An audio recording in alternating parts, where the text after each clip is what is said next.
Ola a todos e benvidos un día máis a Contigo. Como xa sabedes, o noso espazo de entrevistas en Badal Televisión. Hoxe está con nós Xosé Luís Sobrado, presidente do xurado dos galardóns Arenteira, para falarnos da edición deste ano que chega a 11ª xa. Que tal, José Luís, como estás? Moi Benvido. ben, bons días. Ben.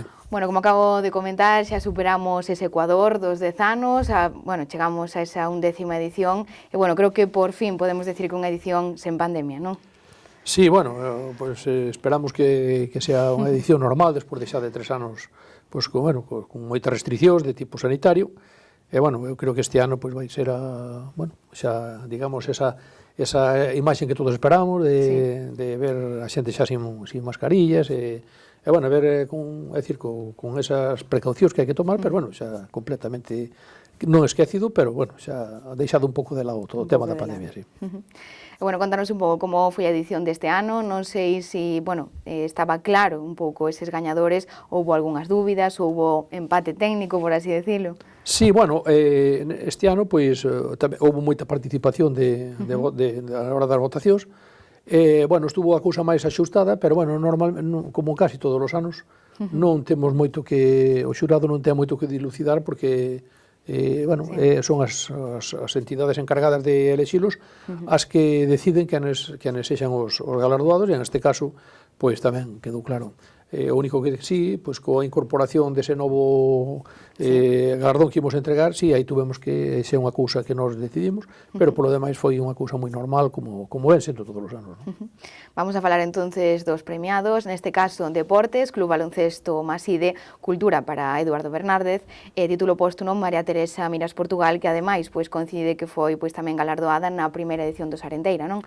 Contanos un pouco. Sí, empezando polo final, pois sí, María Teresa Miras Portugal foi a primeira galardoada no apartado de Cultura e Investigación, naquela primeira edición que non pudo estar para recoller o premio, estaba por motivos de saúde, non pudera asistir, pero, sí, foi a primeira galardoada e tamén, este ano, tiña que ter unha mención especial polo que foi, polo que significaba, non? No tema de deportes, o Club Baloncesto Maside é un equipo que está facendo, leva unha traxectoria importante no tema da promoción do baloncesto aquí dentro da comarca, sobre todo no tema de cuidar a canteira, de traballar con rapaciños desde nenos, moi nenos, chegar a onde está chegando é importante, sobre todo un club que é de admirar sobre todo tamén polos valores que lle quere transmitir, porque está nos seus obxectivos de transmitir valores de solidaridade, de respeto, de amizade. Eso é moi importante, nós tamén o temos, por suposto, moi en conta. Tamén as entidades que o votaron tamén parece que así o entenderon, non? Creo que é un galardón merecido e, xa estes anos, xa sempre recibía algún tipo de apoio por parte das institucións estas que votan, non? Sí. E, precisamente falamos agora dese novo apartado, digamos, superación escolar, un pouco como naceu este novo premio, como decidisteis incorporalo? Foi unha idea que xurdiu de que era necesario nestes momentos en que o tema, precisamente, sobre todo no mundo do ensino, que está, digamos, en revisión, o tema do esforzo persoal, onde todo parece que ten que salir de balde, desde o esforzo que non se premia o esforzo, senón todo o contrario.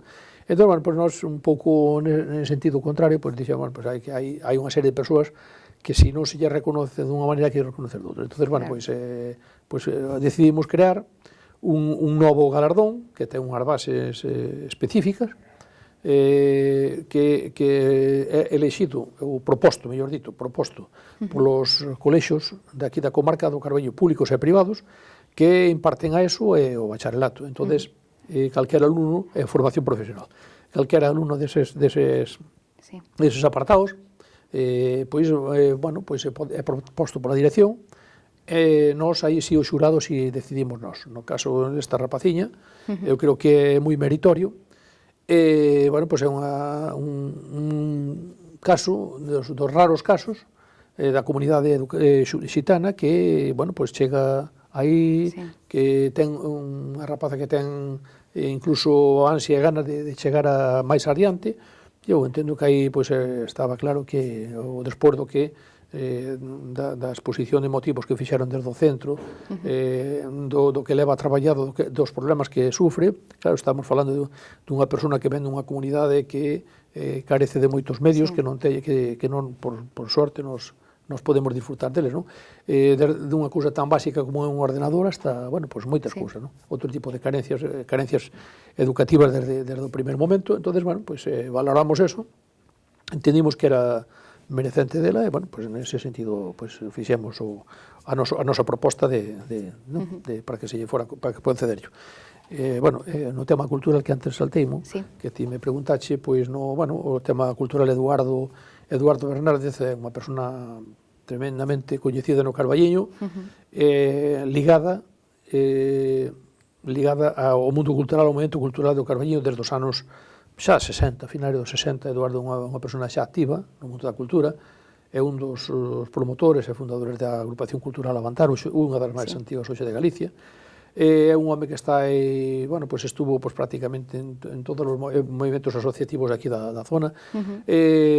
Un tema moi importante foi tamén a súa implicación na creación do que é a festa das parroquias do Carballiño, e sobre todo, el foi o que se encargou durante moitos anos da edición dese xornal que era a voz das parroquias do Concello de Carballiño, que é unha publicación que aínda está funcionando, que ten moitísimo mérito, e que Eduardo pois, sempre estaba detrás e sempre puxando. Despois, bueno, aparte deso, ten unha faceta tamén de escritor que pouca xente coñece, pero bueno, ten publicados 2 libriños de contos que, como el me dixo a mí moitas veces, quería ellos escribir por seus netos, era a súa ilusión. E, bueno, cumpliuna, eu alegro-me aparte personalmente por él, porque é unha persona que sei que vive a cultura, sinte a cultura e loita pola cultura, non? Bueno, como vemos, pois medrando pouco a pouco, estos premios pois empezaron apenas con 2 categorías, agora xa estamos en 4, pero bueno, creo que a súa esencia, eso mantense, pois ainda crece un pouquinho máis cada ano, non?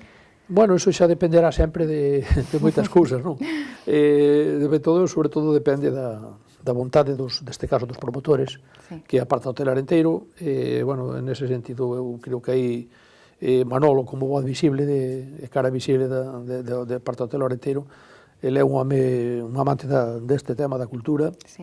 Bueno, compartín con el as actividades culturales desde que ele era un crío, desde que tiña 15 anos ou 16 anos, non? Entón, sei que lle gusta, sei que mentras estea nas súas mãos, pois vai no seguir mantendo, e, sobre todo, bueno, pois, o que medra ou non medre, pois vai depender moito deso, e tamén depender moitas veces, bueno, da dinámica que se siga, pois, pero, bueno, como vemos que a dinámica é moi boa, que cada ano, pois, vamos medrando en interés, vai aumentando o número de asistentes, etcétera, bueno, pois, creo que se podrá plantear cousas no futuro, non sei, habrá que esperar a ver que digo o tempo, non? Iremos vendo, entonces. Sí, por suposto.